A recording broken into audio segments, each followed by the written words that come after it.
Hello, hello. I think I'm right on time tonight, or this morning. It's still dark outside. Feels like nighttime to me.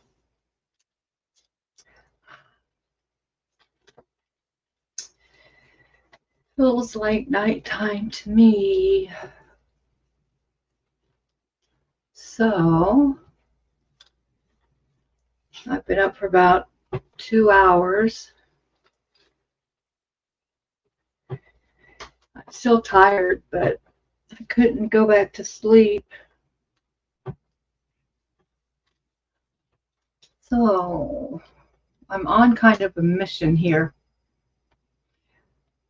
The other day, Richard, my roommate slash ex-husband, and I got into, I guess it was an argument, I don't know, because he said the most asinine thing I think I've ever heard, or one of the most crazy things I've ever heard come out of his mouth. And I'm not going to say what it is right this second. I have to kind of tell the backstory a little bit. I have all these papers in my lap. Oh my goodness. I have to go through some of this. Because another thing that he said was that, and I've said it a million times, we fight like cats and dogs. I used to be afraid to speak up for myself. So for the 13 years that we were, excuse me, we're together, he's what, 25 or 26 years older than me. I was almost 18 when I met him. He was 42 or something like that. Anyway, of course, he was always the boss of everything.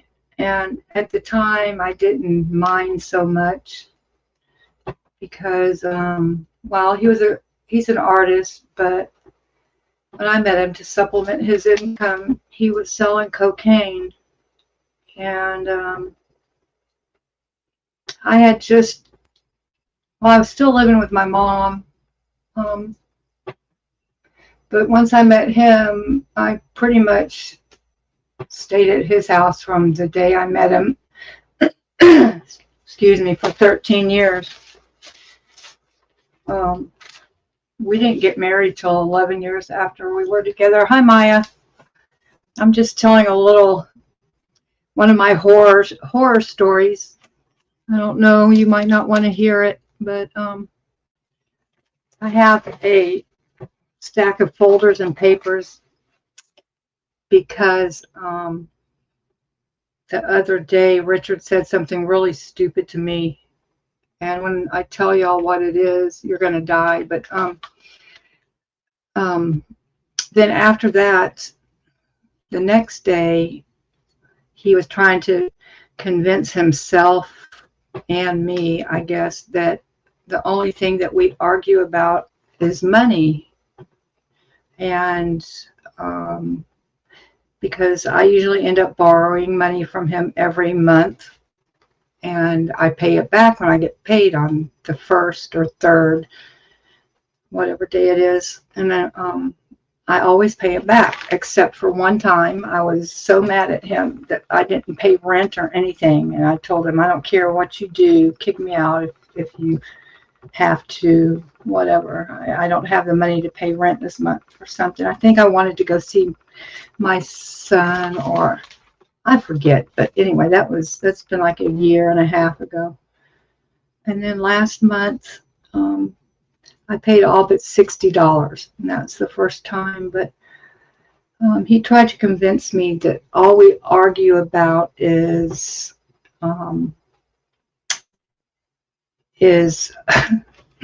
sorry, I was thinking of something real quick. Is money, and the fact that I don't smile and hand it to him and say, oh, thank you so much for letting me borrow money. You're my hero, and do it with a smile or whatever. And he says, that's all we ever fight about. And I'm like, are you kidding me? He said, well, what else? And I said, a lot of things. He said, well, tell me, what else?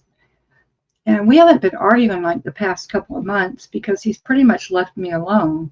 The only time we argue is when he comes into my space and starts in on something, and I have no patience with him, and immediately I get defensive, and the minute I get defensive, he gets defensive. But I said, I said, I will let you know. I'll have a list for you about what we argue about.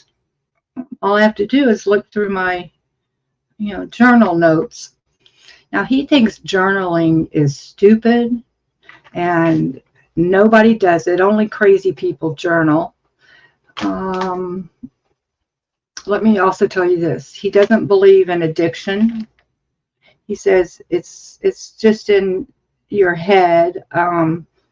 All you have to do is just make the decision to stop. Like alcoholics can just make the decision and stop drinking, or drug addicts. It's all just a decision to him. And so he doesn't believe in addiction. He doesn't believe in journaling. There's probably other things like that. This is how crazy, I'm telling you. I often, or not so much often anymore, but every once in a while I wonder if I'm the crazy one or if he is. And I'm convinced he's the crazy one. He tries to make me crazy. And I think it's been years since we were married. It was the mid-90s when we split up, when I left. But okay, so let me get back to my point. So I told him I'll go through my journal. Hi, Tiggs. Oh, I'm telling a horror story. And you know what? I fell asleep right after I got off yesterday morning, and I haven't even gone back to Facebook yet, but I promise I will do it. It's not because it's not important. It's because I was so tired, and after I ate, I fell asleep so quick. I promise I will look at your paintings. I feel bad for not doing it yet. So, a horror story. So, I told him I would have a list for him of things that we argue about, and I would get back to him. So, that's what that's what all this stuff is. I'm not even sure. I don't have a book that I journal in, like a real journal. I mean, I have them somewhere around here, but usually I just use loose leaf paper on a clipboard because it's easiest for me. And a lot of times, and I don't journal every day, and I don't journal like when I'm feeling good or when I'm happy. I usually only journal when I need to get stuff out, the stuff I can't say to him, or every once in a while, stuff I want to say to my mother, but it's hard for me to write her a letter and be nice. It's not that I want to be mean, but the things that I have to say to my mom, things that trouble me, she would think I was railing on her, so anyway. So that's why I have these stack of papers here. I have to go through, and it won't be hard, believe me. It will not be hard to have a whole list of things that we argue about. Let me tell you guys what he said the other day that was so crazy. Hold on. I have to grab my clipboard.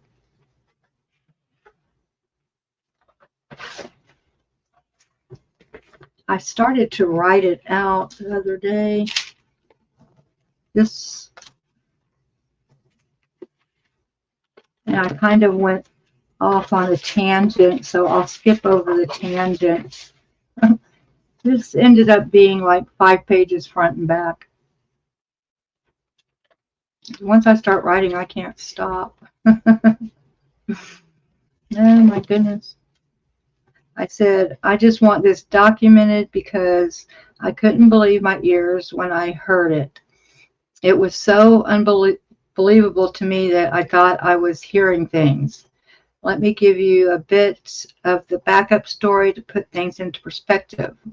And I was going to tell you that kind of like the timeline, but I told y'all just a few minutes ago, you know, we were together 13 years. I was 17, almost 18 when I met him. He was 42, and he always had total control of everything, money, me, everything. He used to, you know, I never had a bank account with my name on it, even after we got married. I was always the one that worked out of the house. I worked at Neiman Marcus, and then I worked at a grocery chain, Albertsons, because in Las Vegas, where we lived, it was union and the pay was so high. But and he was very much a narcissist, but I never knew what that was. I only found out what that really was a few years ago when I looked into it, you know. I'm just looking at my notes real quick. But anyway, needless to say, and I know narcissist is used all the time or a lot by people, and but I truly believe he is one. If he's not, he's part one anyway. But right from the very beginning, like I feel that I was abused. I'm not blaming it all on him because I mean I stayed. I wish I would have listened to my mother when she freaked out about the age difference, and she knew that he was a drug dealer, but you know, at the time I thought, you know, that I was old enough to make my own decisions, and I thought he was an artist, and you know, I do my art, so that interested me to be with him. And I just thought that we were a good match.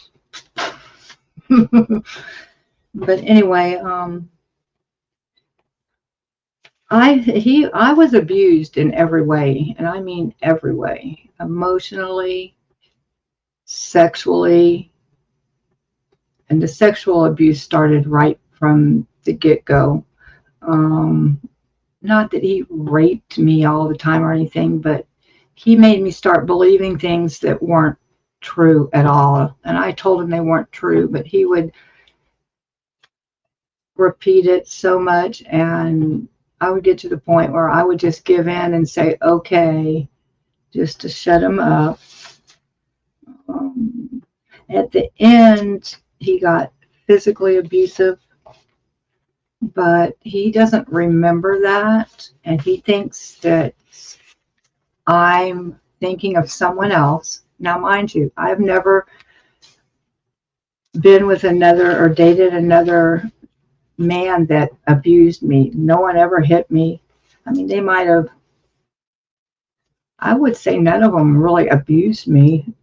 You know, we'd get in fights and stuff, but he thinks that I have it wrong, that I'm thinking of someone else that physically abused me, and or that I'm not remembering it correctly. And like, he's the one that doesn't remember correctly. I told him, I said, like, why? I said, like, why would you remember that? You're the one that was doing it. I was the one that was on the receiving end. A lot of times people that are doing it don't remember it, air quotes, you know. I wouldn't want to remember it either if I was physically abusing somebody. But so we're driving down the road the other day, and it bothers him so much that he said that I have resentments, and I agree with him. I think I do. And I think the reason I do is because I told him for people to start healing from the trauma that they've endured, whether people believe they've had trauma or not, it's not other people's decision. You know, what's trauma to somebody might not be so bad to somebody else. I said, but in order for people to start healing, they need to feel that they're validated, you know, that they're believed, and especially if they're talking to the person that they feel they were traumatized by, they need to be heard and have some kind of validation that, you know, that they're being heard or believed maybe, but mainly heard. And he doesn't understand that at all.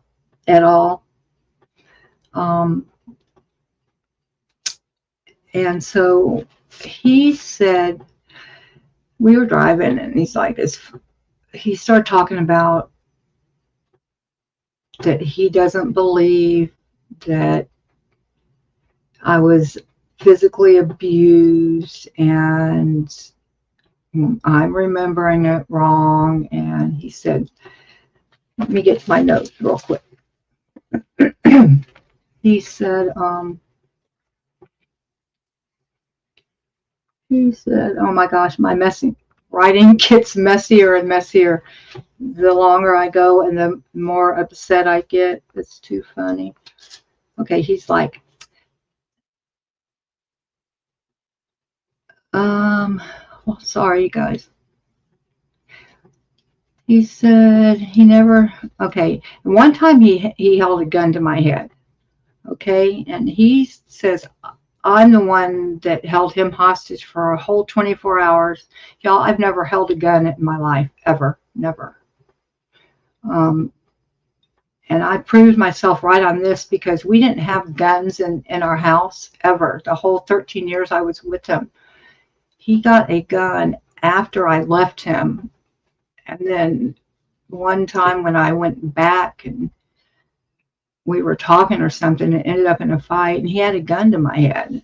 And so I think he might kind of believe me on that one. But anyway, so he said that I remember things wrong about the gun and the physical abuse. And one other time that sticks out in my head is when, because it hurt so bad, and he did it a couple of times. You know, the big square hard end of an extension cord, you know, the block part, the real hard part. He was hitting me with that end of an extension cord. I had knots all over my head. I couldn't even lie on a pillow because it hurt. The knots hurt so bad. But he said that he did not do that because he would never hit anybody with an object. He says, I just don't do that. I would never have done that. Whatever. And he said, and furthermore, I never hit you. He said, let me ask you a question. Did I ever close my fist and punch you in the face. I'm like, what? I've never said you did that. He said, answer my question. Did I ever hit you with a closed fist in the face?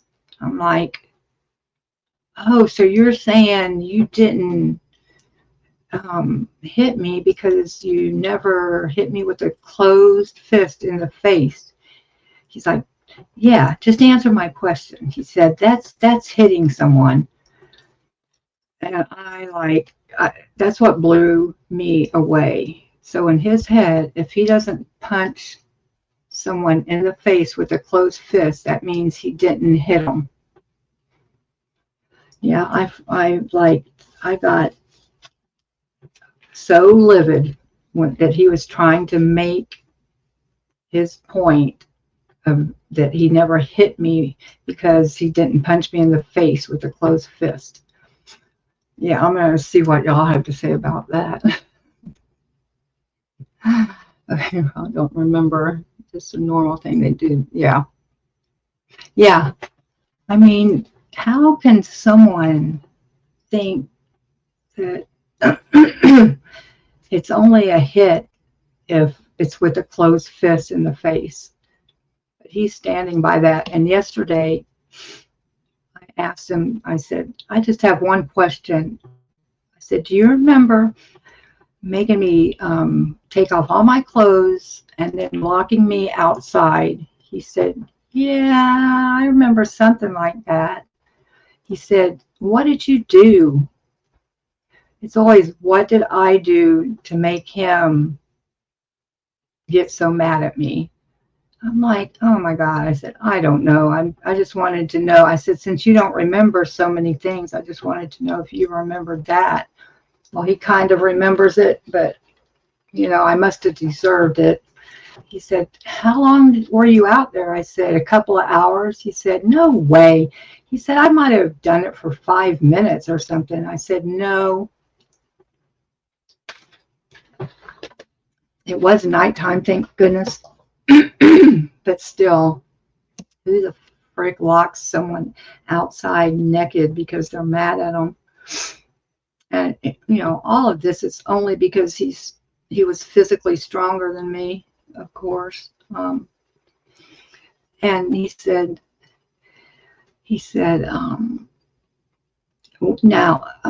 Kelly, women that get abused, they get beat up. They are bloody. They have black eyes. They have their face smashed in. He says, that's real abuse. He says, when I think of women that have been abused, there's plenty of them out there. He said, I did not abuse you. Whatever. I said, you know what? Most of the time you don't even see where women get hit, because a lot of times it's on parts of their body that, you know, stay covered. But anyway, so yeah, I couldn't believe when I heard that the way he thinks in his mind, he didn't hit me because it wasn't with a closed fist. So I'm gonna have quite a list of things that we do argue about. Like I said, there was plenty of things we argue about. He said, well, you're not naming any. I said, because I don't go around. Once I write things down and like get it out of me, then I don't think about it. I don't sit and dwell on it. If I don't write it down, though, I'll start playing it over and over and over in my head. That's why I write it down, you know. So it's like I vomit it back up onto the paper, so I don't have to replay it in my head. I don't have to sit and think of, oh, I should have said this, or I wish I could say this to him, you know. I just write it all down. I said, yeah, so that's why I journal, even though you think it's dumb and not nice. He said, it's not nice to write down stuff like that about people. What's nice about that? I said, it's not meant to be nice. It's meant for therapy so you don't have to carry it around in your head, you know? And you guys, he reads my stuff and then gets mad at me for writing stuff down because it's not nice about him. He is clueless. I'm like, that's my private stuff. Don't read it. And I don't really try to hide it because why? I don't care if he, I mean, I'd rather him not read it, but it's stuff I would like to say to him. So that's really why I don't care if he reads it. It's stuff that I can't say out loud because he will argue about it and we'll start going in circles and I'll forget what we were even talking about or arguing about in the first place. But so he goes around and reads my stuff. He says, well, you're the one that leaves it out. I'm like, I don't leave it out for you to read. I just, if it's on my nightstand or in my studio, the other day I dropped a paper and I just didn't feel like picking it up before I went to bed, and I just left it there. And, you know, he found the need to go out of his way to pick up a paper off my floor and read it. And, of course, he didn't like it. He's like, well, you never talk. Yeah, hi, Elron, that's the truth. He's like, you never talk to me about things and tell me how you're feeling. Or I said, because I can't, because it always ends in an argument. So, you know, I'm going to write it down. And you know what? It's really hard. Like, he's 87, and it's really hard to talk to him because in his mind, I say nothing, but 95% of what I say is not valid in his mind. Like, I have no right to feel the way I'm feeling, especially if it's something bad about him. So, and then also he will, like, I'll ask him a question, but rather than answer it, now this I'm going to say he does 100% of the time. Instead of answering it, he will say, well, what did you do? Or, well, don't you do the same thing to me? Or he always flips it back to me. He won't answer the question. He'll flip it and make it my fault. And I told him that too. I said, we argue a lot of times because you blame everything on me. And I told him, I said, it's not just most things. I told him that he blames everything on me. And he didn't even answer that. I don't know. Oh, he said, well, because it is your fault. He said, basically, I have a good disposition, don't you think? You know, and he's always wanting me to tell him how good he is and how he doesn't do things wrong, and that when we both call each other names, but only when we're mad. Thank goodness he's hard of hearing, because I will call him names a lot. He just doesn't hear it. But it's hard to argue with him because his memory is so bad, and he wants to shift blame, or he wants to have he thinks if he has a reason to get mad at me, then that makes it okay. Like, you know, like, what did you do, Kelly, to make me that mad? Like, in his mind, if I make him so mad, then it's okay for him to start belittling me or calling me names or telling me how bad I am are telling me I'm in a wheelchair and I should have listened to him a long time ago. And I've been trying to tell you since I've known you how to live. If you just would have listened to me, oh my gosh. In his head, I'm so fucked up, but he's been trying to help me since he's known me. And how much better my life would be right now if I just would have listened to him. Is that a narcissist, or is there another name for it? I don't know. I think there might be a couple of names for that. Anyway, it's all so crazy. And then, you know what? Also, I'm going to look into today, because I'm curious. I've noticed lately, and I know it's this way for me, I grew up without my real dad in my life. I didn't meet him until I was 13. And my mom told me that he didn't come around and didn't have visitation with me and I have a sister 2 years younger than me. He didn't keep visitation with us because it was too hard for him when he had to, take us back and drop us off at my mom's. And then when she got remarried, she said that he wanted us to be like a family, and so he was stepping back and stepping away so our stepdad could be our dad, something stupid like that. And Larry Ford, who is my stepdad,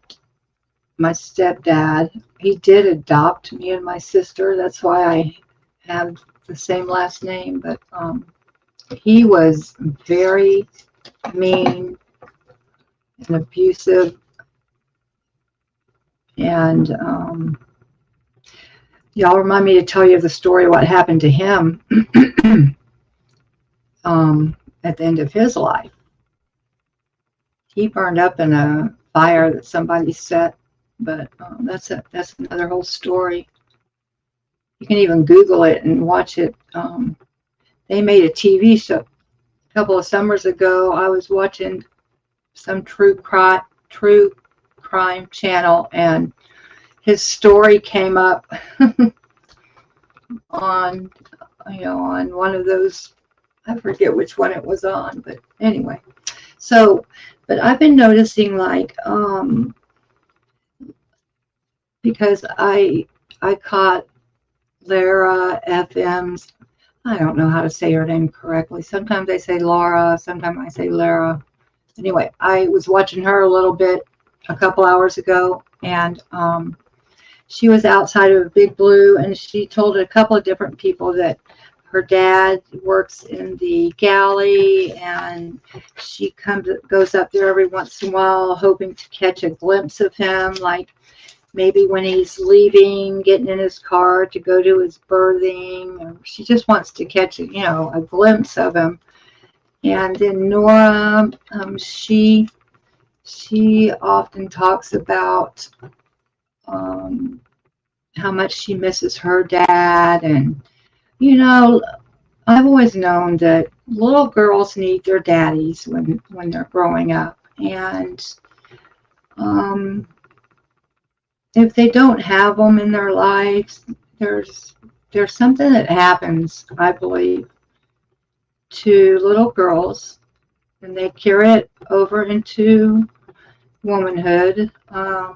If they don't have their biological fathers in their lives, especially if their fathers are alive and choosing, or whether they're choosing or someone else is choosing for them, but that when they're absent from a little girl's life, I think that changes their psyche somehow.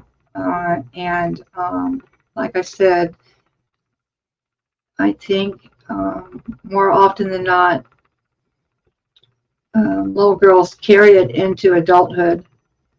It's some kind of hurt, some kind of abandonment, some kind of longing. And I'm gonna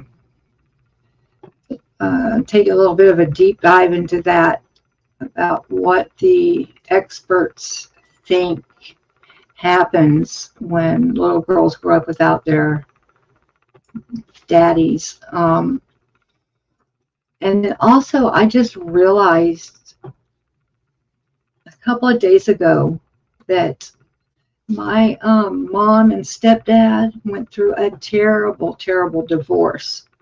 And I was about 15, I think, 14 or 15. And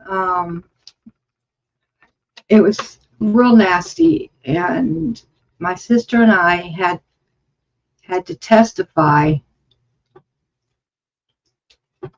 I don't think we had to. I think we wanted to. We wanted to go in and let the judge know who we wanted to live with.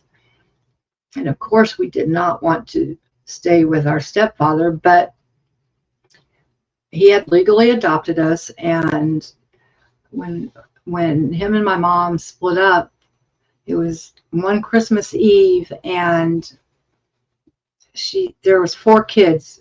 There was me and my sister, and then we had 2 half brothers.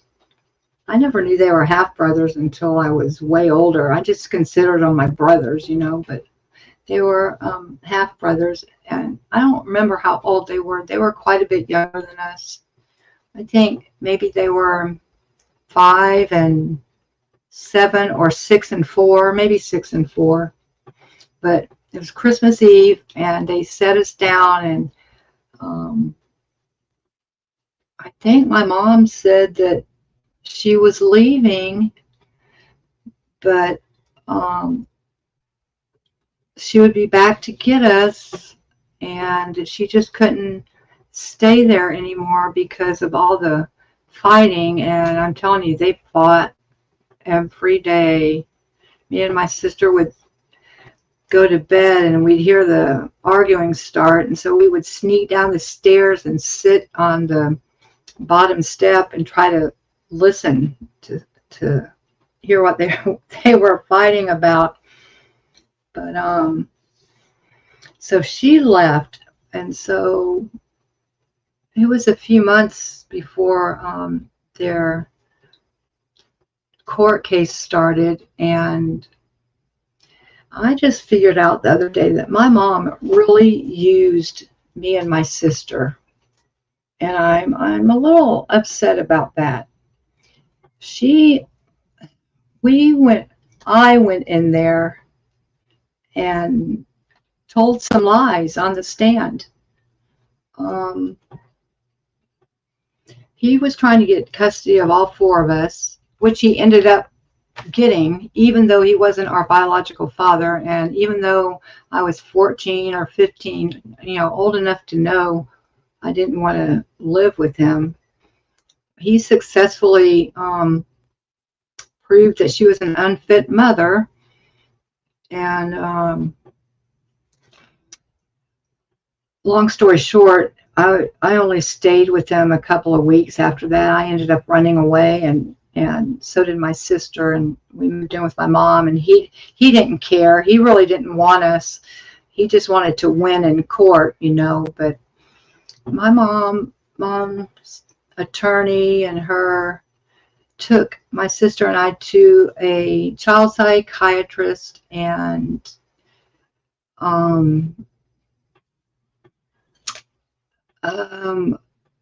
don't know if I never was convinced that we were sexually abused, but I mean, he did do a couple of things that were way wrong. Like, he would tell me how pretty I was and how much I looked like my mother and how pretty my legs were, and I would always have to like give him a kiss on the cheek when I was leaving the house.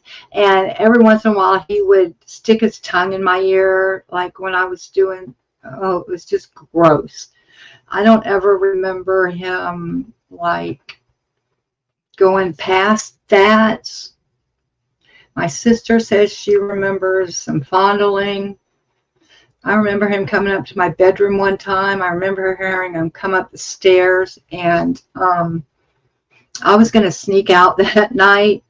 So I was dressed and I got under my covers real fast. And I remember him opening the door, and I remember seeing, like, you know, him standing, a shadow figure of him standing in the doorway. And I don't remember after that.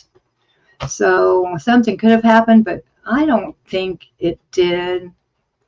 But anyway, I got on the stand and was sworn in, and I said that he did sexually abuse me. I don't think I had to describe anything, but I remember thinking that I wasn't telling the exact truth, you know. So, but my mother, she shouldn't have convinced us that if we didn't lie, then it might not, you know, go the way we wanted it to go.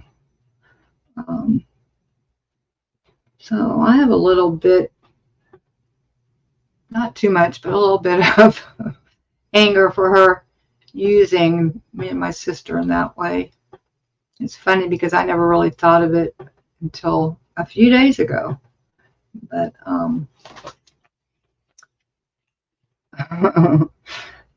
you agree you miss so much knowing your dad's good. You miss so much. You didn't have, oh, you had a stepdad, and his parents treated you like you were invisible. Oh, wow, that's terrible.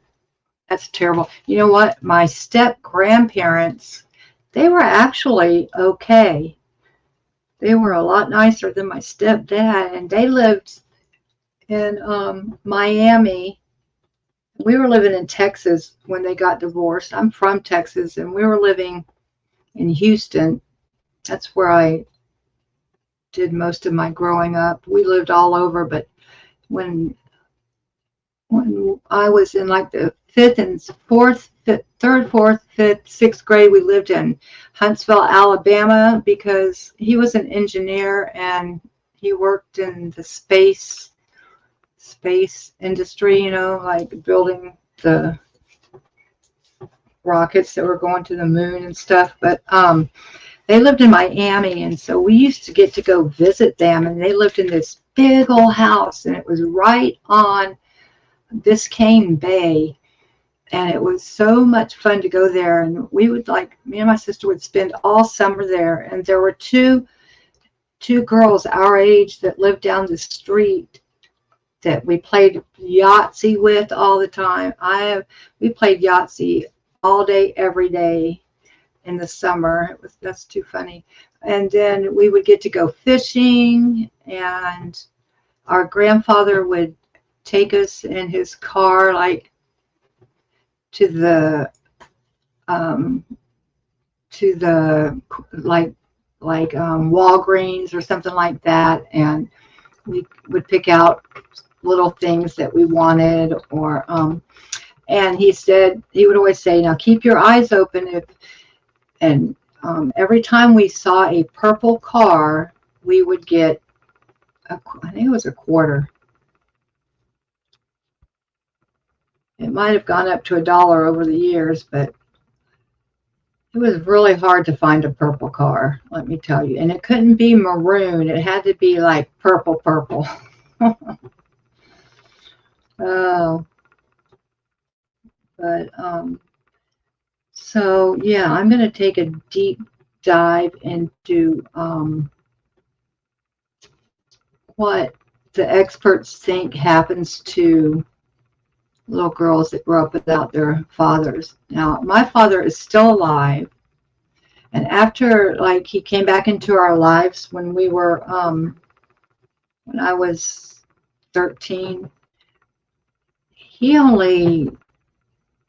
went right back out of our lives. Like, we kind of lost contact again, until gosh, I was in my mid to late 20s the next time I saw him. But he had two new little girls when he came back into our life. A new wife that looked so much like my mom. It was hilarious. And she was real nice, Jean. And they had two little girls. And listen, he is an ex-professional football player, All-American in college at Texas, at TCU. And then he played professional football. He played in Canada because the NFL was not drafting you if you were under 6 feet tall. This was back in the 1960s. I was born in 62, and he was playing college ball when I was born. So mid to late 60s is when he finished college. His best friend got drafted to the Miami Dolphins. And of course, they won the Super Bowl back-to-back in 72 and 73.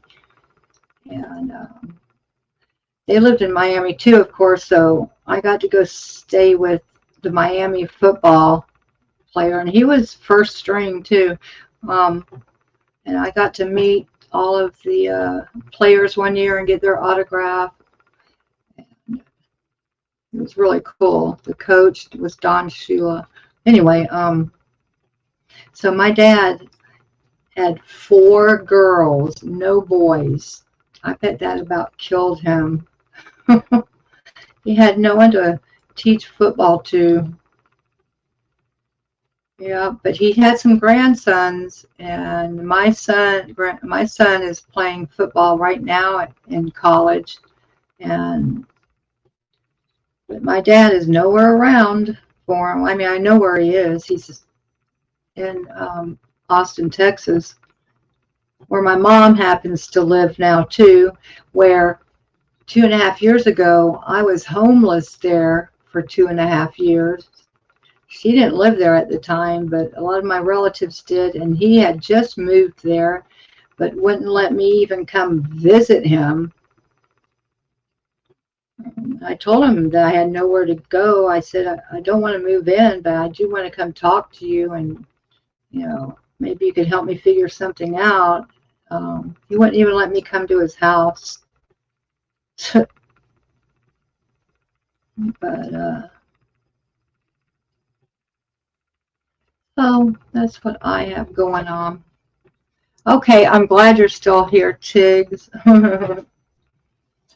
So I went to the dentist last week to get fitted for my partial, and come to find out, they didn't even take insurance.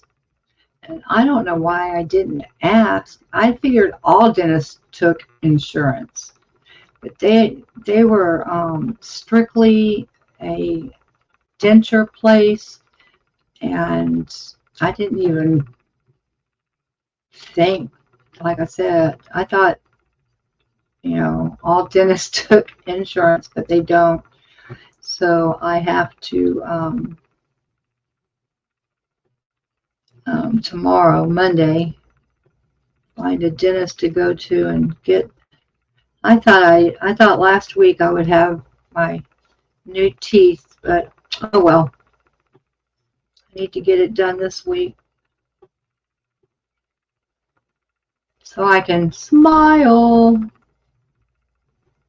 I have to smile with my mouth closed right now. Anyway, I'm thinking of today, as soon as it gets light, which won't be too long, I think like within the next 30 minutes, I need to take pictures of my jewelry so I can post it on my Etsy shop. I mean, I have it all set up, ready to go. I just need to post some photos. So I have a light box, but it's not tall enough to put my necklaces in. You know, I have my necklaces on a bust, you know, display thing, and they're too tall to put in my light box. So I need to take some photos, and I know if you take photos outside, they turn out so much better. That way I don't think I would have to go back and like do any editing on the photos. Like when I use my light box or try to set up something inside, I always feel like I have to edit the photos to make them brighter or whatever. But oh, I hate taking photos. I am no photographer. Thank goodness our phones take good pictures, huh? Oh my gosh, all these papers and folders are falling over. I need to finish working on my song, my parody song. I don't know why my ears are itching. It's so weird. Sometimes they just start itching. You know, my song I'm writing about Scientology to the tune Wheels on the Bus. I have several songs, but it's hard for me to put them to music. This one I wrote a long time ago. It's the Aerontology anthem. This is when Stephanie Hutchinson and Rinder started telling us we were in the cult. We were in a cult, and Aaron was the leader. We just didn't know that we were in a cult. It says, in the shadowed streets where moonlight weaves, a sect gathers, their hearts ablaze. They call themselves the Aaronites, devout and true. Their faith unwavering, their purpose clear in view. They march and protest on streets across the nation. Their leader, a mystic, a sage, a seer. These Aaronites, always loyal and true, have no fear. They, oh, I was looking for a word to rhyme with true. Have no fear.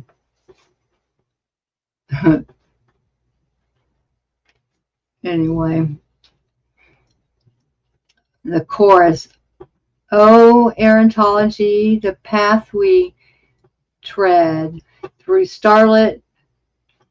I don't like this. Is yeah. I wrote through starlit. I should write through starlit streets and dreams unsaid. We follow our prophet, our beacon of light, the man who whispers secrets in the dead of night. In the labyrinth of whispers where shadows creep, our enemies weave their web of lies, dark and deep.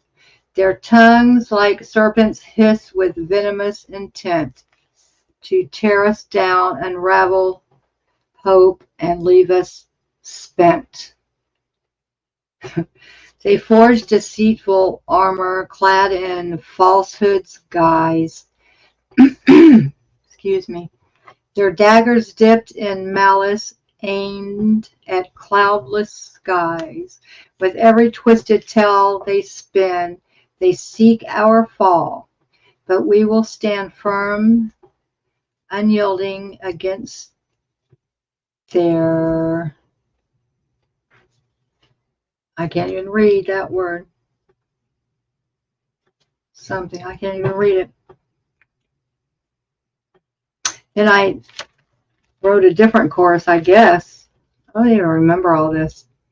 Oh, the echoes of betrayal. That couldn't be this chorus. Oh, well. Their deceitful symphony plays, but we rise unyielding keyboard warriors, defiant hearts ablaze.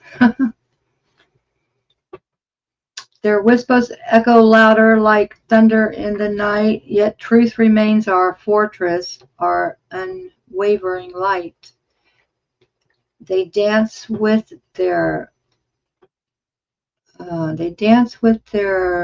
footing very frail, while we pound the streets resolute through tempest and gale. We gather in the streets, robes of cobalt blue.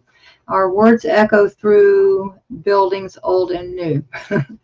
The aeronauts proud, our souls unbound, in search of hidden realms where truth is found.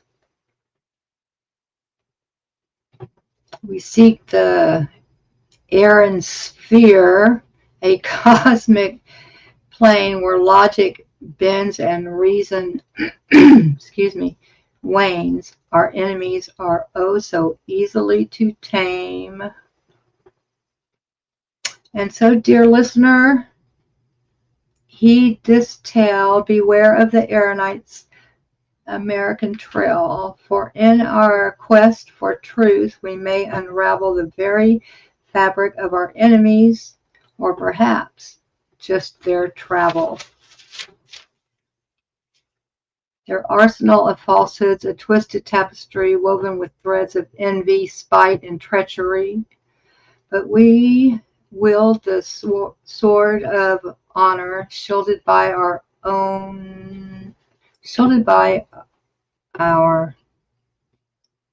I can't even read that. For in unity we find strength. Their lies shall never win.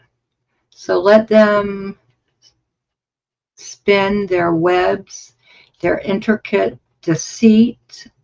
Will dismantle each illusion, expose their dark deceit. For truth is our anthem, and honor is our creed. In this battle of us aeronauts will emerge unscarred indeed. I remember writing parts of that, but I don't think I meant for all of it like to go together. I think I was trying to write different like verses, and then I was going to choose which ones I liked best and put them together. Oh, Maya, I'm sorry. I didn't even, it was only a couple of minutes ago. Thanks for stopping by, Maya. If you're still here, have a beautiful day. Oh, and then I started to write a song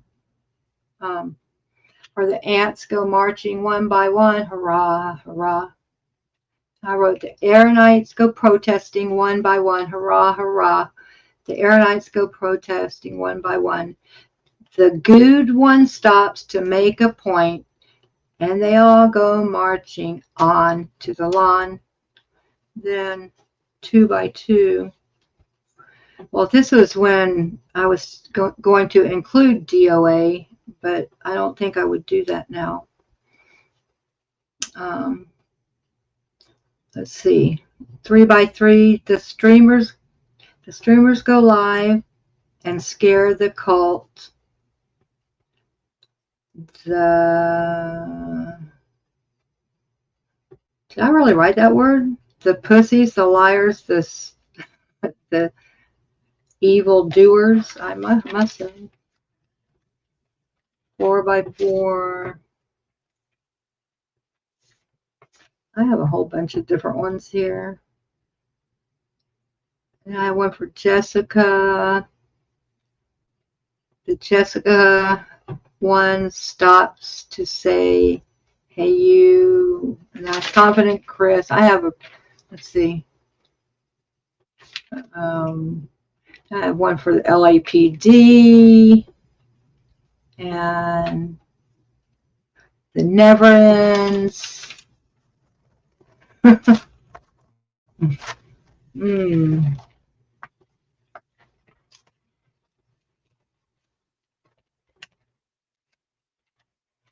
Then I started to write one to the tune Stand By Me. I have so many, but I have a hard time like fitting the words to the tunes. And so that's why my latest one is going to be to the tune, you know, the Wheels on the Bus. I think I'll be able to make everything work with that one. I don't even know where that one is. Oh, there's some of it.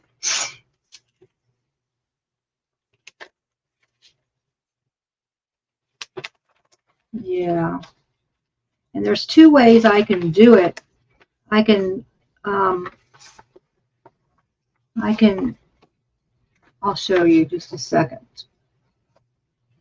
Here's another. I was going to do one to You Are My Sunshine. I was having trouble with that one. Oh my goodness, I have a lot.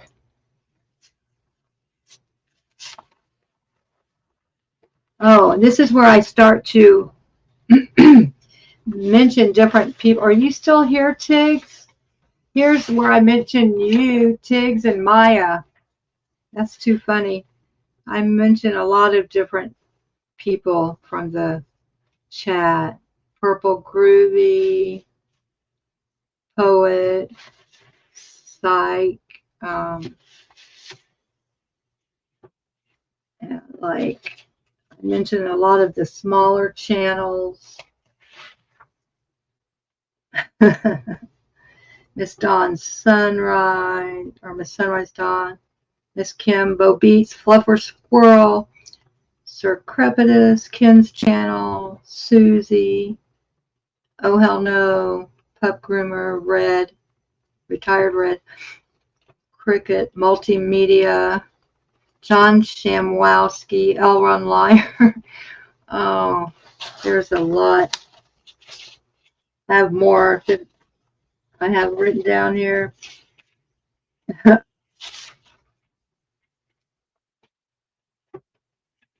Yep. Like this one's really long. I kind of gave up on that one for the time being.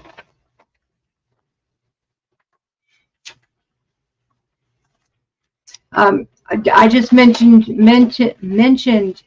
you in a song that I'm writing to the tune of You Are My Sunshine. It's another parody song about Scientology, of course. But it's not finished. It is not finished. I'm going to grab my ukulele. I don't even know if it's tuned. Oops. Ooh. Ooh. That's better. Okay, I could do it. I'll probably do it like this.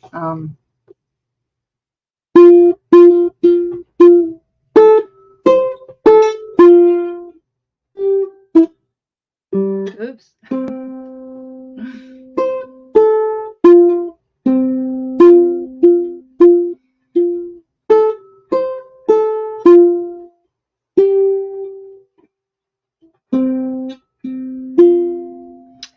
I'll probably just do it simple like that, but you can also do it, you know, with the chords and a strumming pattern. But that's harder for me when I'm trying to remember the words and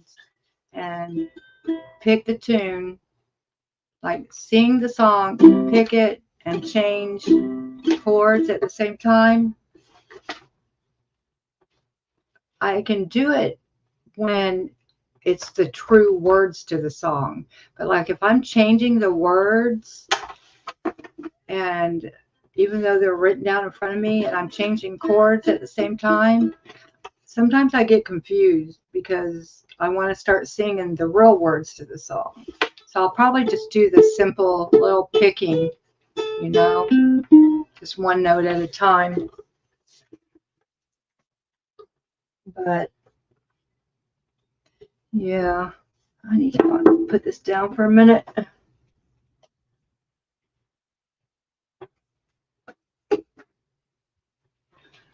Oh my goodness. I spilled a cup of coffee yesterday and my floor was so sticky and wet. And I got the floor cleaned up, but I have a lot of things sitting on the floor and I never finished picking all that stuff up and putting it away. So I'm working in an area about this small right now. I can only like move forward and backwards a few feet. It's too funny. Too funny. But well, you're back home now. That's good. Let's see. It's 6, 7, 8, 9, 10. So a little after 11 in the UK right now. It is 6:07 a.m. Eastern Standard Time in the United States on the east coast of Florida, Jacksonville. So 6, 5, 4. It's 3 a.m. Pacific Time, 3 a.m. in California.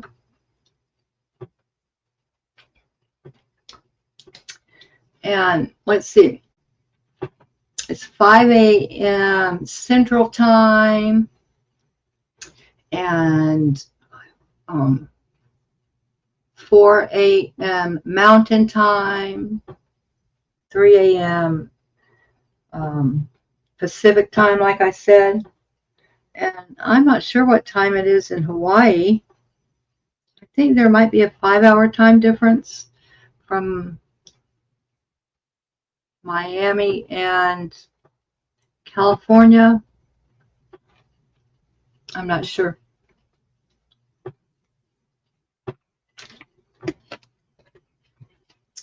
I am not sure. My desk is really messy. I did get my clay pieces ready to go in the oven. The Makume Gane ones I was working on the other day.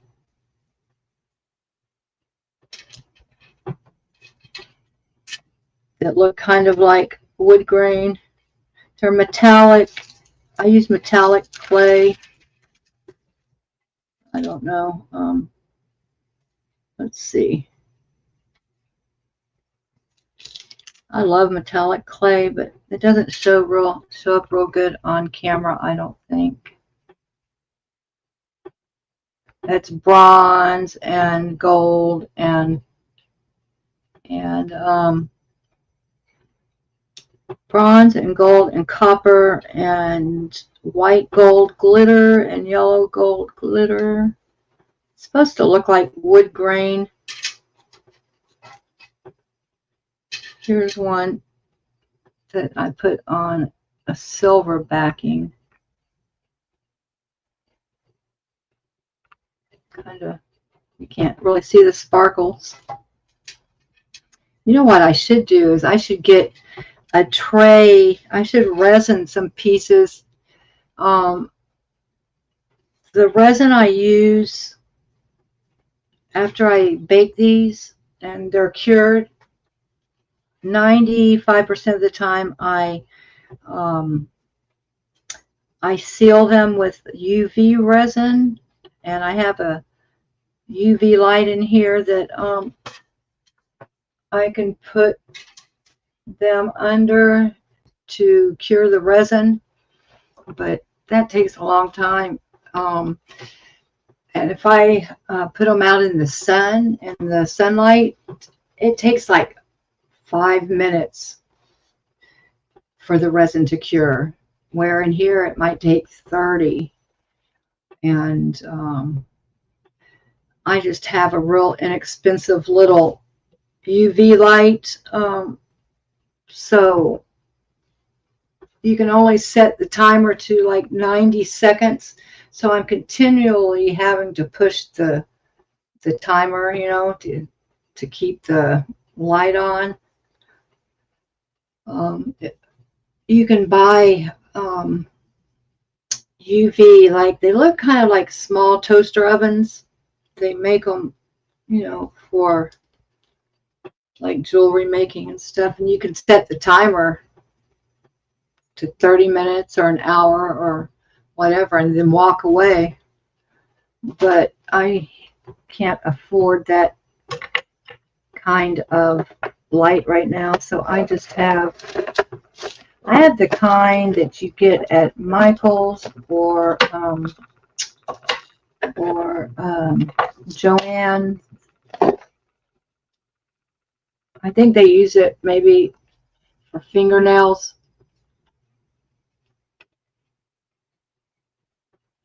And these lights aren't near as bright as they used to be. So that's another reason I think it takes a long time for the resin to cure. I have all kinds of little lights too. Look at this little one. This is run off of a, they're all run off of a USB cord, I think. Well, no, not that one. I don't think this one's charged. But this is a tiny, I don't even know what they, I think it says salon on it. So I guess it's for fingernails. But you couldn't get very many fingernail. I mean, like you can't get your whole hand on there. No, I don't think I've even ever used that. Yeah, this is Kiss brand, Kiss fingernails. I have other ones too somewhere, but they're all small. I need to get a better UV light. I should, if I'm going to be taking photos outside, I should have a tray of, I have a whole lot of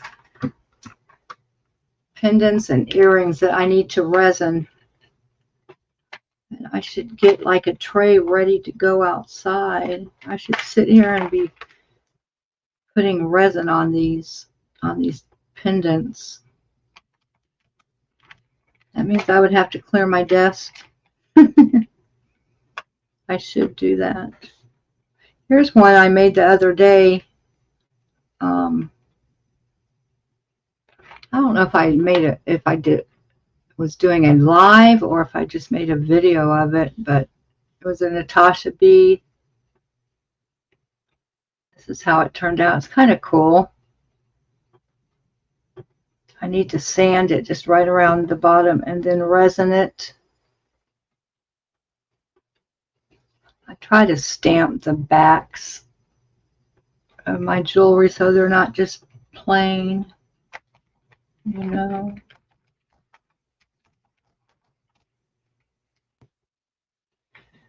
Oh my goodness. I have a ton of beads that I could sell on Etsy also, like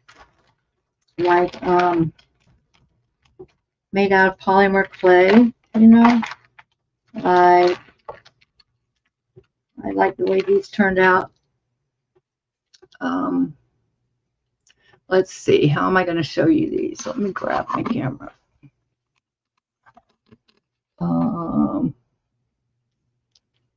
I made, oops, sorry. Let me put them down.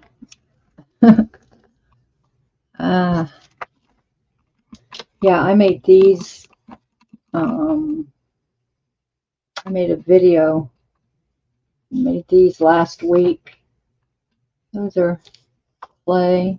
And then I made a video showing how to make these little pods. These are on a wire because I just got finished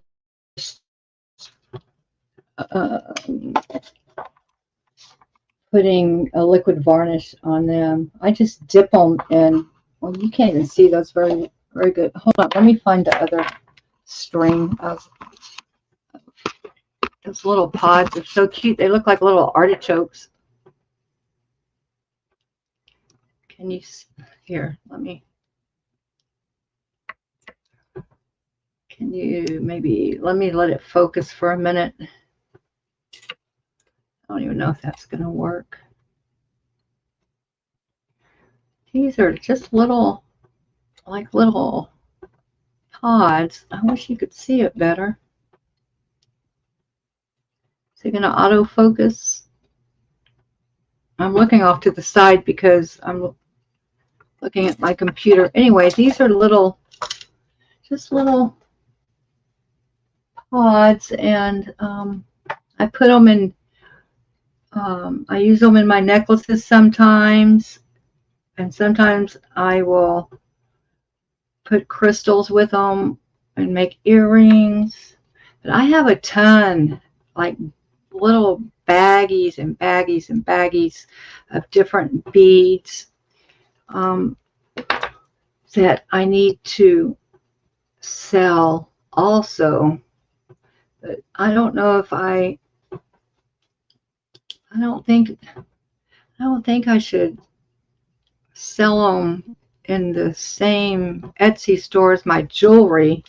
I mean, I guess I could, but I don't know. I haven't decided yet. Sometimes I think it'd be easier for me just to get photos of, you know, because I have the most of the beads in smaller baggies, and I have them marked like the size, like if they're 10 millimeter or 8 millimeter, and then how many are in each bag. You know, I have them pretty much separated and marked. All I would have to do, it'd be a lot easier to take photos of those than, you know, my actual jewelry. And I have so many baggies full of different, and most of the beads, let me show you, most of the beads aren't round like the ones I just showed you. Most of them are like flowers. Like this is a blue and purple flower. It has gold leaf around the outside. And I have like all different sizes of these flowers. Beads, just about the same. Do you have cartoon sales or tabletop sales in Florida? Car boot. What? I'm not sure what that is.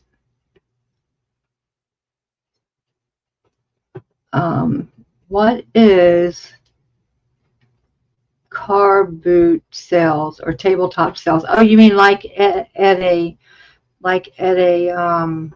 craft show or a craft fair or something like that? Is that what you're talking about?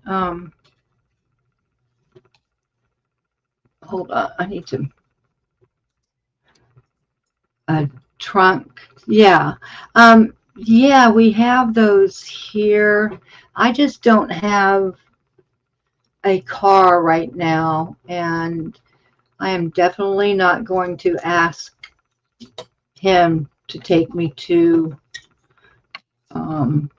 any craft shows, and like I would never hear the end of it. He's always telling me how much he helps me and how ungrateful I am. And, you know, I appreciate him taking me places. I mean, all he ever takes me is to Walmart or to a doctor's appointment. But I only go to Walmart when he's going. I don't ask him to make an extra trip. But he's always throwing it in my face how much he helps me. And it's a nightmare. Yeah, I would love to go to craft fairs and shows and sell this stuff, because I know I could sell it all in one day, you know. I know I could. It's going to be a lot harder over the internet, because there's so many people that make jewelry, which doesn't bother me at all, because there's so many people that wear jewelry, you know. It's just I'm afraid that I'm not going to be seen because I'm brand new. It's like you know, people don't see my channel because I'm so small. And I feel like the same thing is going to happen when I open my Etsy shop. I'm not going to let it stop me, but it doesn't make me super excited to get it up and going, you know. I feel kind of defeated before I start, which I know that's not the best attitude to have. And I shouldn't care. I should just, you know, let things happen organically and the way it happens and not worry about it. But I kind of do worry about it a little bit. Where people bring all their secondhand and new stuff to sell. Are you talking like kind of like a swap meet deal thing? I bet that's what you're talking about. Yeah, we have those there, but usually people are looking for used stuff, you know, rather than, like, I don't think jewelry, it might do okay, but whenever I go to those kind of events, I'm always looking for like good used stuff, you know. Twitter, I've never been on Twitter. I've been on Instagram, but I don't know how to use it. And that might sound stupid, but really I don't understand. Like, I think I tried to, I don't know, I tried to do something on Instagram a couple of times, and then I saw my son's account on there, and I went to it, and I found some really cool pictures. And the next day I tried to get back to those pictures, and I couldn't find them. I don't know. I get so frustrated. I don't even know how to make a short correctly on YouTube. I accidentally made one called "When Pigs Fly" that I thought was pretty good, but and people liked it, but it didn't get pushed out there very much. And I made another one to the Benny Hill music with my dog, like taking my dog on a walk and him lifting his leg. It's kind of funny. And so yesterday I tried to make another one with my dog running to his girlfriend, like he sees his girlfriend and he's running to her. I forget which music I put it to, and I'm not sure if I posted it yet or not, but it's hard for me to figure out how to splice different parts together. I never can get it to work. So no, that's a long answer for do I have a Twitter. You could always post your easy link. Okay. Yeah, I've never been on TikTok either. Oh, you did see it? And see, like, it's not exactly how I wanted it to turn out, but when I tried to change it, I couldn't get it to work correctly, so I just kind of left it. I don't expect it to get very many views, but like there's a couple that I want to, a couple of shorts I would like to make of different people. Mainly there's a couple I want to make of Cricket using a couple of her clips, but I can't figure it out. For the life of me, I cannot figure it out how to like take different parts of the hour video and put two like short parts together. I don't know why, but I can't figure it out. It's real. I feel really stupid. But you're not technical at all. Yeah, neither am I. It took me a long time to figure out how to even make a thumbnail, but I finally figured it out on Canva, and now I can do them pretty fast. I mean, they're not perfect, but they work. What I can't figure out either is how to put, like at the beginning of my videos, you know how like Aaron has Balaki and Aaron at the beginning of every video, he plays that. I have a little thing I want to put at the beginning of my videos, but I cannot figure out how to do that. And I also have an outro. Was just like a little 6-second thing that I want to put at the end of my videos. I think I might have gotten that on a couple of my videos, actually. But I can't figure out how to get the beginning, that little beginning. I have like a 10-second welcome, little welcome thing I want to put, to add to my videos, but I don't know how to do that. I know it can't be too hard, but I haven't figured it out. I don't know. And I've even like asked YouTube, you know, I type in, how do I add a beginning an introduction to my, or a welcome to my video, and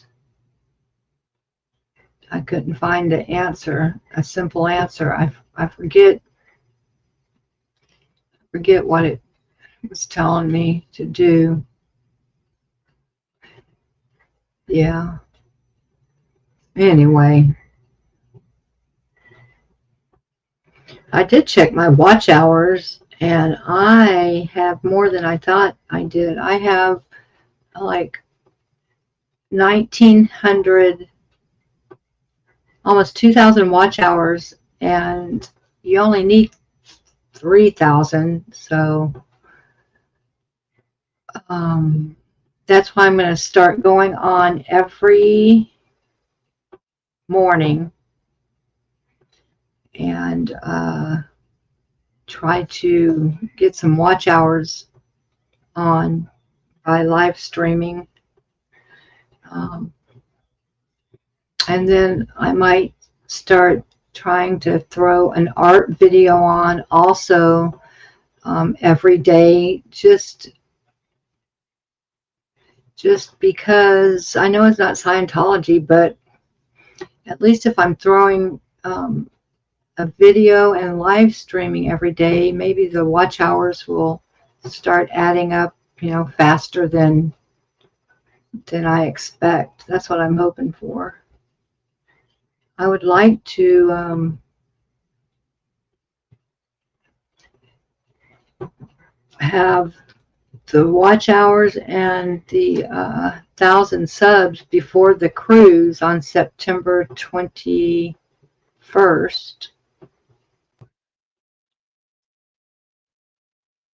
I hope, I think I'm going to have enough money to pay for, they have Wi-Fi on the ship, but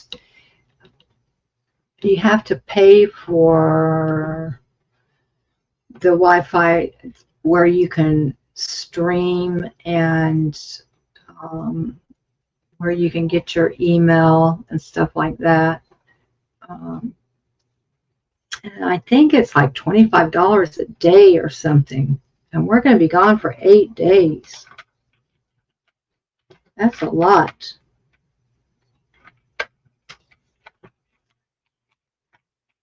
So I don't know. I have to figure all that. Out. Yeah, Tiggs, I was so very surprised, happily surprised when I saw how many watch hours I had. I never thought I would get to 3,000. And like I said, I'm almost to 2,000. So, and Jen Pup Groomer 20 told me that the hours they have listed is usually a week behind. So I probably have a few more than I think I do, which is very cool. Very, very, very cool. I think I will clear my desk and throw some resin on some of these pieces. So when the sun comes out, I can just take the tray out and it'll be ready to go. Here's a little, this is kind of like a snail. I made it out of the same clay as I made those blue beads out of. You can see it kind of. That's a bead also. I mean, I poked a hole through it. Those are kind of cool. And people also buy, with the polymer clay, people sell canes too. You know, in polymer clay, like to get these, to get the flower beads, or even the little leaves when I make the pods. First, you have to make a cane. They're called cane, C-A-N-E, which is, let me find a good one, which is something like this. It's just, this is clay, and this is a blue, this is, it's not shaped right now. It got squished, but this is a little leaf. It's hard to see, but you know, you just slice, and every slice will be the same, but those are called canes, C-A-N-E-S, and people make different canes and sell them like by the inch, and people buy them all the time. I'm trying to find a flower. Oh, I have one over here. A second.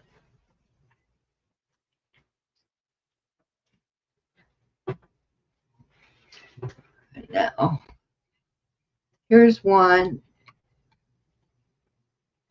This is, Walmart started selling clay, and I noticed it last week, and so I got some Walmart clay. I haven't tried to bake it yet, but like this flower right here started out in a log like this, and that's how it looks on the end.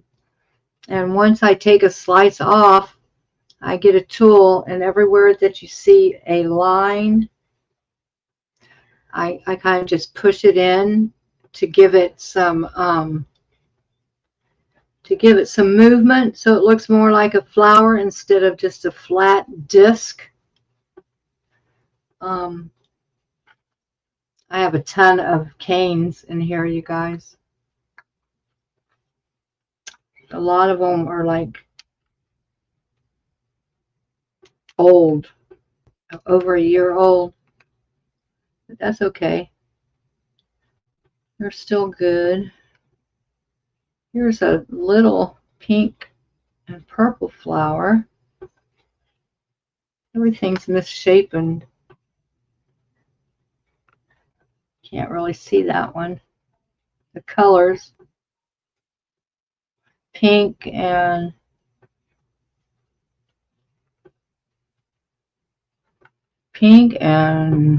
purple.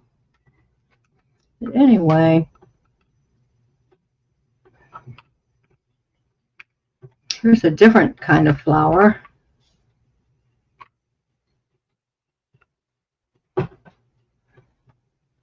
That's pink and orange. And then you can also make, like, I like making these swirls.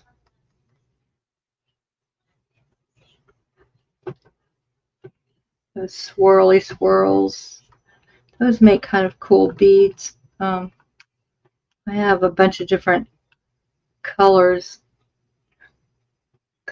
that has a gold leaf got stuck on the end. I need to slice that off.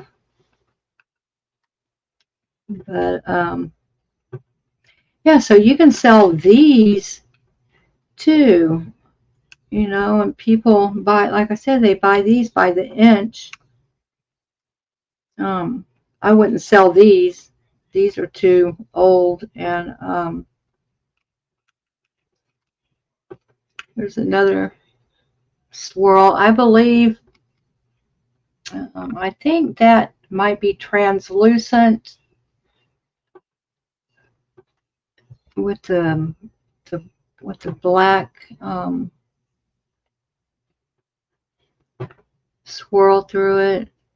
I know I made some translucent swirls. That way, like, you can slice these real thin and put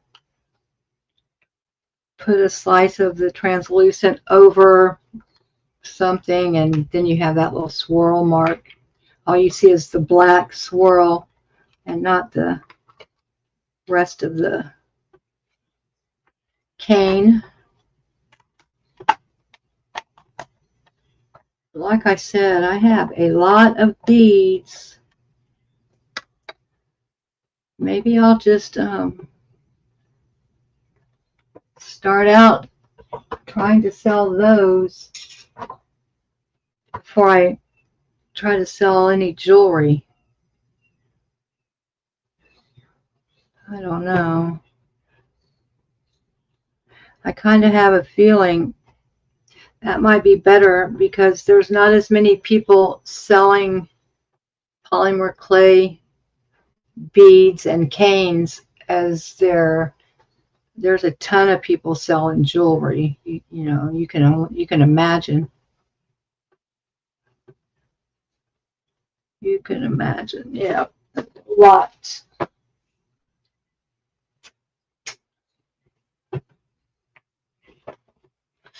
Let me get this desk cleared off. Oh, starting to get hungry. I don't know what I'm going to eat for breakfast. I don't always eat breakfast foods for breakfast. I'm weird that way.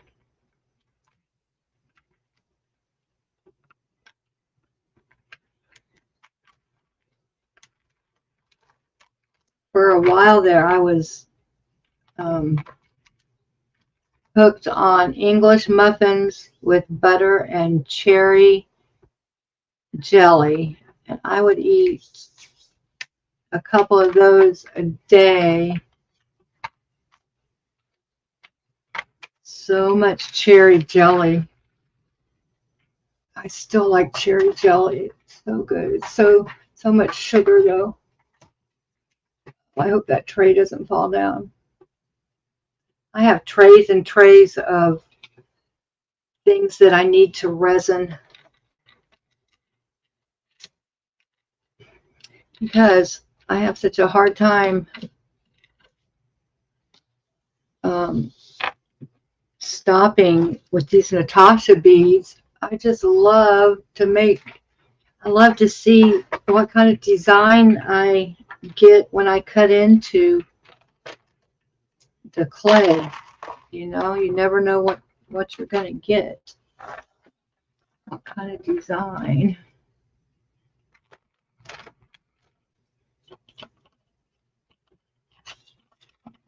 And I way overdid it on Natasha pendants. Natasha is just a technique where you get a mirror, you know, both sides, the sides mirror each other.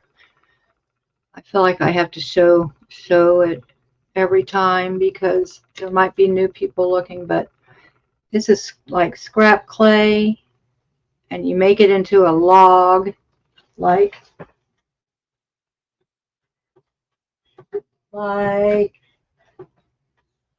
this, and then when you take a slice off of it and open up or take two slices, and when you open up the slices, both sides are the same. They mirror each other.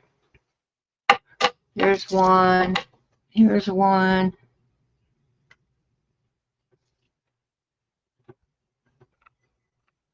Anyway, I got like, that one's kind of pretty. I got hooked on, it was like an addiction to make these Natasha beads and slice into them and to see what kind of design I would have when I, you know, opened them up. And I've gotten some really pretty designs that have come out. Here's a heart. The colors aren't near as vibrant on camera as they are in real person.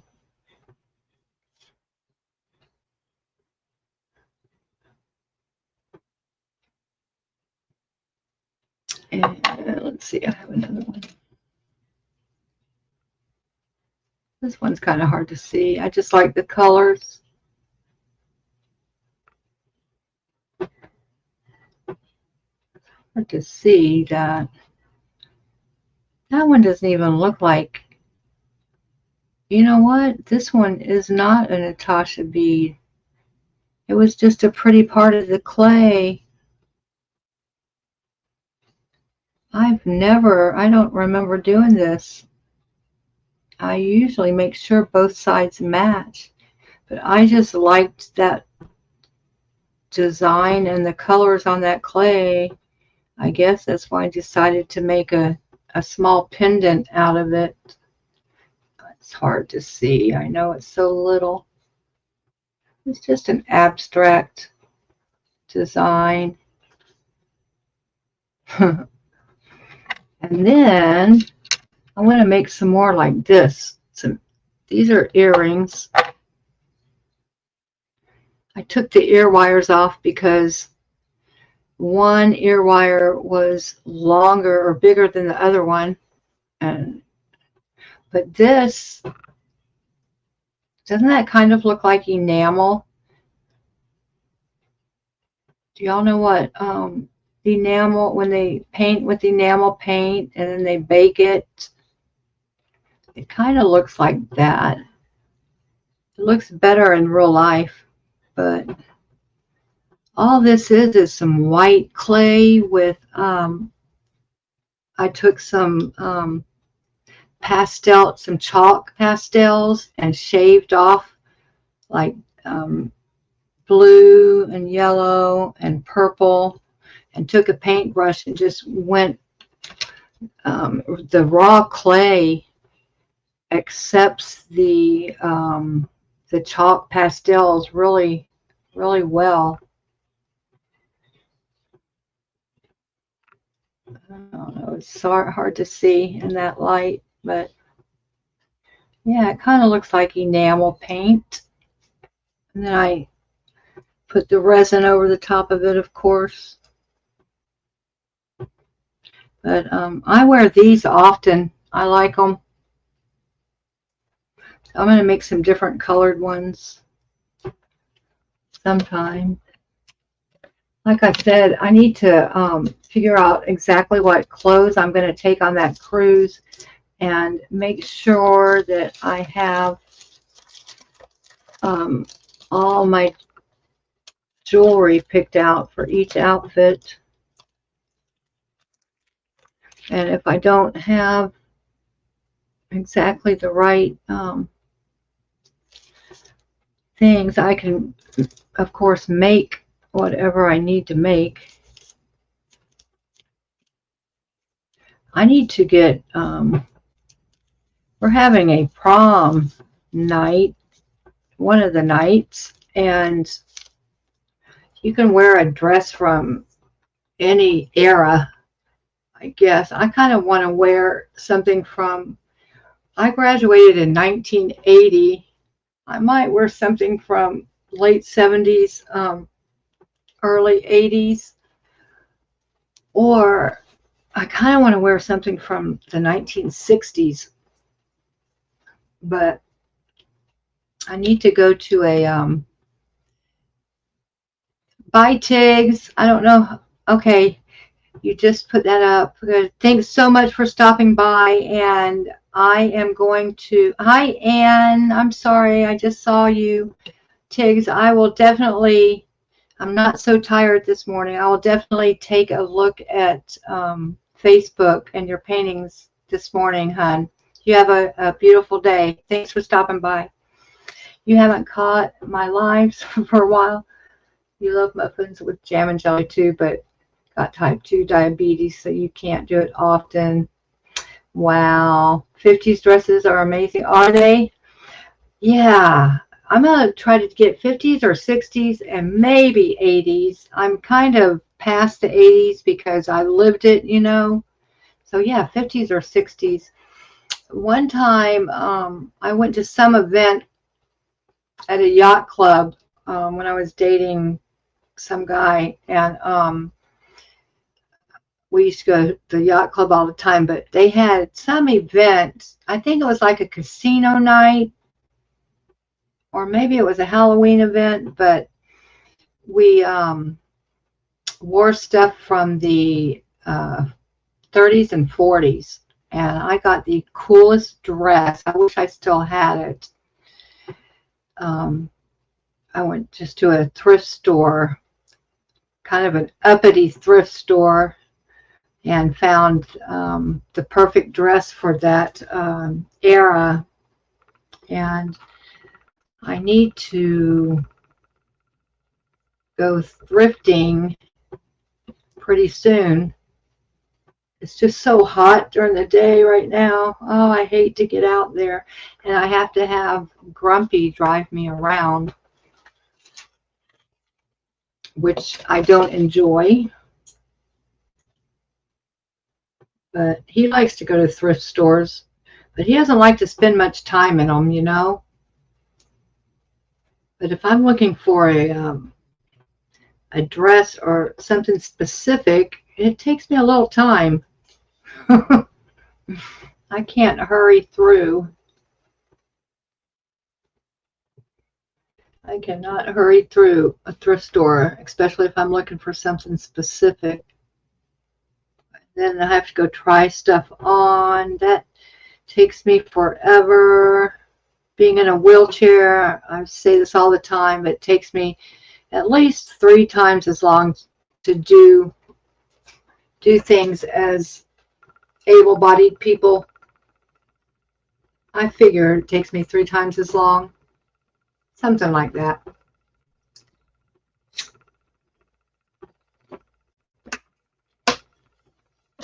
Let's see. That was my dog. He'll be coming in here soon. It's daylight now here in sunny Florida. I don't see the sun quite yet, but it's not overcast like it was yesterday. It's going to be a hot and muggy day. I bet. It says 80 degrees Fahrenheit, mostly clear. It won't stay 80. As soon as that sun pops over the horizon, or I guess it's already over the horizon. I can't see the horizon right now, but it gets hot fast, real fast. And it has been so humid ever since that, what was it, a tropical storm we had this past week? I don't know if it ever turned into a hurricane or not. I never watched the weather that close because I have lived in Florida for about 20 years and have never got directly hit by any hurricane. I lived on the Gulf side of Florida for 17 years, and in Destin, which is between Panama City and Pensacola on the Gulf side. Pensacola got hit real bad one year, and Panama City got hit real bad one year, but where I lived, we never had, I mean, we had a few downed trees now and then, but nothing major ever happened. So, oh, thanks, Anne. 18 degrees Celsius, that would be like winter for, yes, I'm not sure 18 degrees was that like, I don't know the difference between Celsius and Fahrenheit. Let's see, 0 is our 0 degrees Celsius is like 30 degrees Fahrenheit. I mean 32 degrees Fahrenheit. So 18 plus 32, 42. It's like, that'd be like 50 degrees here.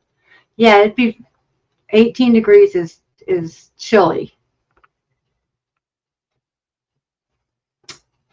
So you are in the UK then, Anne? Is that correct? 7, 8, 9, 10. Yeah, it's around noon in the UK, so I'm thinking you must be in Great Britain. I can't do the accent. I can't do accents. I can do Southern a little, but I can't even do that very good either. I definitely can't do Australia or Great Britain. I can do Boston. I can say, I got a quarter for some water for my dog. Sounds a little bit like Boston, Massachusetts. Scotland, okay. And Scotland has even a little bit different accent than England. I know that, but I never, y'all, this is crazy, but I never could really, I didn't know the difference between an Australian accent and a UK accent until a few years ago, like when I really listened. Like anytime I used to hear the British accent, it could have been Australian or British, and it was all the same to me. I mean, I know the difference now, but I just used to not pay attention to that enough to notice there was really a difference. Isn't that crazy? I know, it is hilarious. I mean, I can really tell now, and I know there's a major difference. And I know there's a major difference between Scotland and Great Britain. Like I said, I can't do either one. Nora's pretty good at it.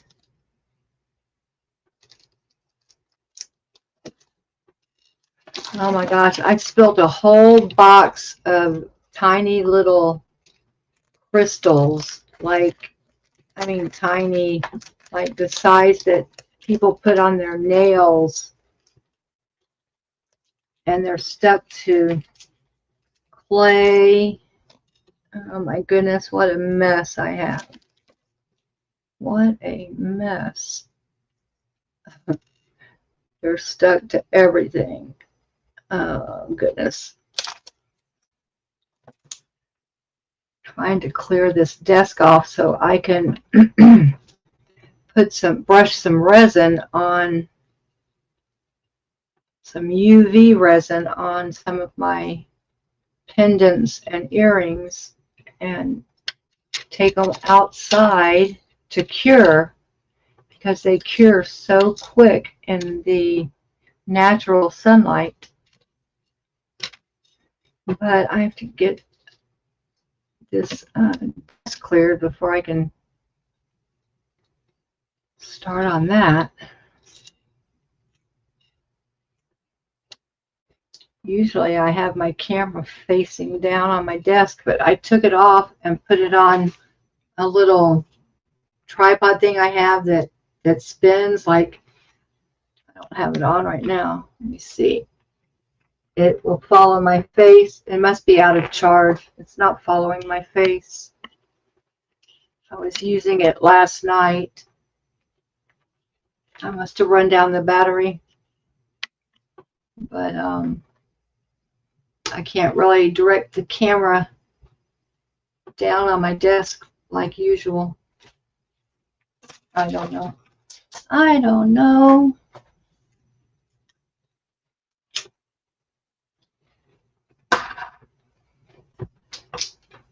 I can't wait to live stream from somewhere besides my house. I was thinking, since I don't live near an org, that's what I would really like to do, is live near an org so I could protest. But since I don't, I was thinking of just going up to the my little local shopping center where I buy my art supplies.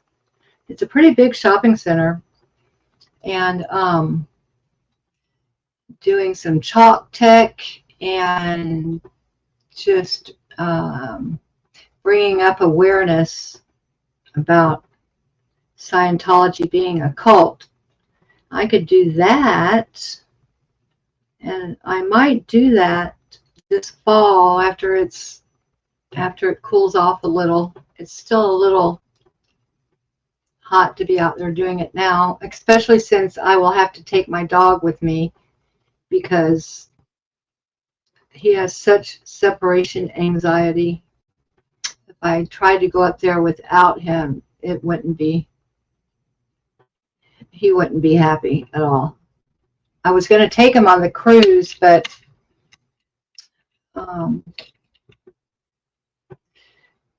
my roommate and I gained another roommate because her roommate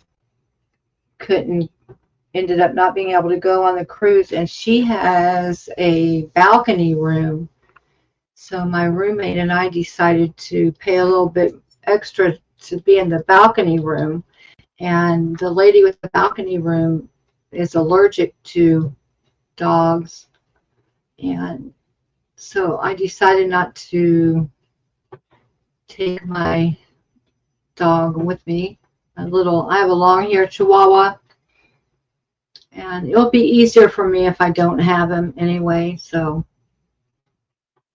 I don't know how he's going to be when I'm gone for 8 days. I feel really bad. he's not going to be happy. I mean, he really likes Richard, and Richard takes him out often, and, you know, like, Richard lives upstairs and I live downstairs, and my little dog hardly ever goes upstairs. And if he does go upstairs to see him, he doesn't stay but for like 5 minutes at a time, and then he has to be down here with me.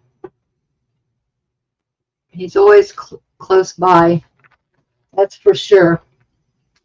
And I have left him before, like to go to the store, and Richard said he goes nuts, like back and forth from my bedroom window to the living room, back and forth, and then he finally settles down and just stares out the window waiting for me to come back.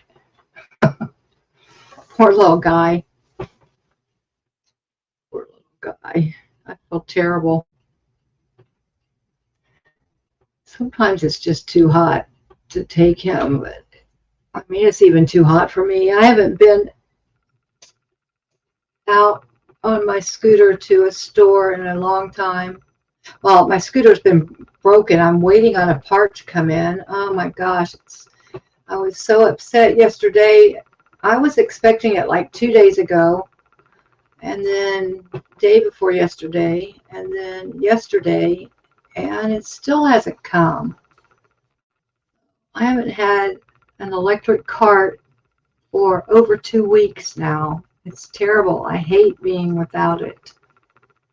My dog hates it too, because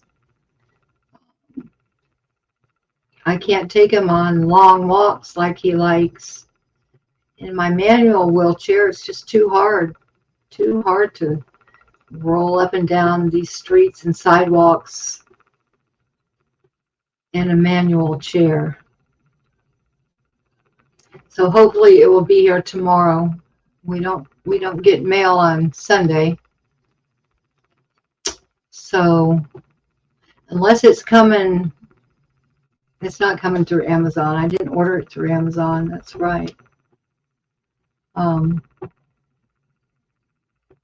So there's no mail delivery today. I won't get it till tomorrow at the earliest. Oh well, such is life. I can't believe he hasn't been in here.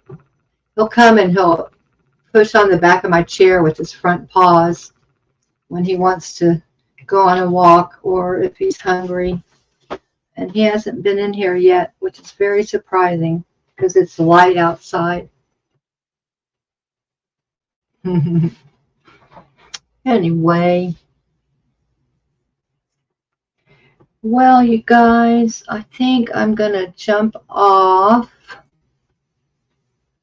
I've been on here 2 hours and 3 minutes. I can't even believe it. It seems like about an hour to me.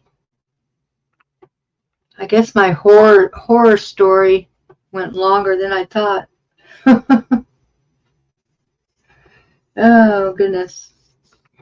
And I'm going to go through and make that list of things that we argue about. And so tomorrow I'll read off the list that I make. I'm going to make it today. And I'm going to try to finish my Wheels on the Bus parody song about Scientology too. And I could play that for you. And tomorrow I'm going to find a dentist and get this darn missing tooth fixed once and for all.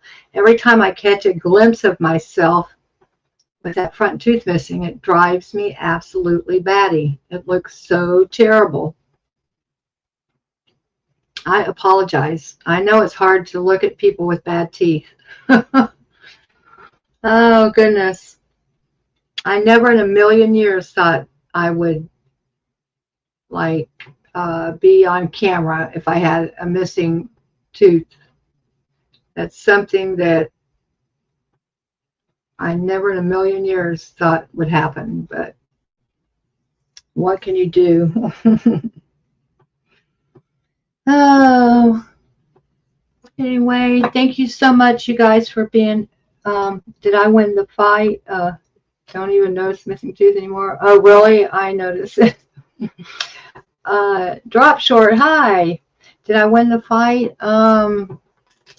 I never feel like I win the. Well, I do feel like I win the fights because I don't sit there and take his like abuse anymore. I'll roll away, or just stop talking and not argue with him anymore. So, but no, I didn't win the fight where he doesn't believe that he ever physically abused me because he didn't make a fist and punch me in the face. He still believes that he didn't physically abuse me, but he did. But so I don't know. Did I win or not? You tell me. Oh, that's too funny. Too freaking funny. I don't know. I'm still trying to figure that one out. I'll figure that out and let you know. Let me get back to you. Y'all have a beautiful day. Thanks so much for stopping by. Oh, the fight where I lost the tooth. Oh, that's too funny. I don't always get jokes. I'm kind of slow on jokes. And I'm not dumb, but I've never been good at getting jokes. I get it now. Did I win the fight? That's too funny. No. And, I'm in a wheelchair, and a lot of times I'll be, I'll say, I don't know. You have to be there. I'll say I'm in a wheelchair, but it's not. I wasn't even in a car wreck. This is not from. It's from a bicycle accident, but no cars hit me. Anyway. Yeah, but that was pretty funny. But I am the worst person to tell a joke to. That's why when you had that contest, a couple of weeks ago about whoever had the best joke, and mine was, why is 6 afraid of 7? Because 7, 8, 9. Those are like the kind of jokes I understand. Oh, goodness. A lot of times I have to ask because I don't get the punchline. And I don't know why I'm like that, because like I said, I consider myself pretty well read and pretty like, I'm not real intelligent, but I'm smart. I'm smart enough. But I just don't get jokes a lot of the time for some reason. And it's been like that way ever since I can remember. Like, I've never been a good person to tell a joke to. And I don't always get comedians' jokes either. I get a lot more of theirs, though, than I do, like, regular people. Anyway, yeah, that is pretty funny. What's funny is I didn't get it. Okay. You too, Anne. Everybody have a beautiful day. Brad, that's your name. I forgot your name. I knew I had heard it before. Okay, Maya, Brad, Anne, and whoever else is here. Bye, y'all. Thanks so much. I appreciate you. I will be back tomorrow, and I'll read my list. Have a good day. Bye-bye.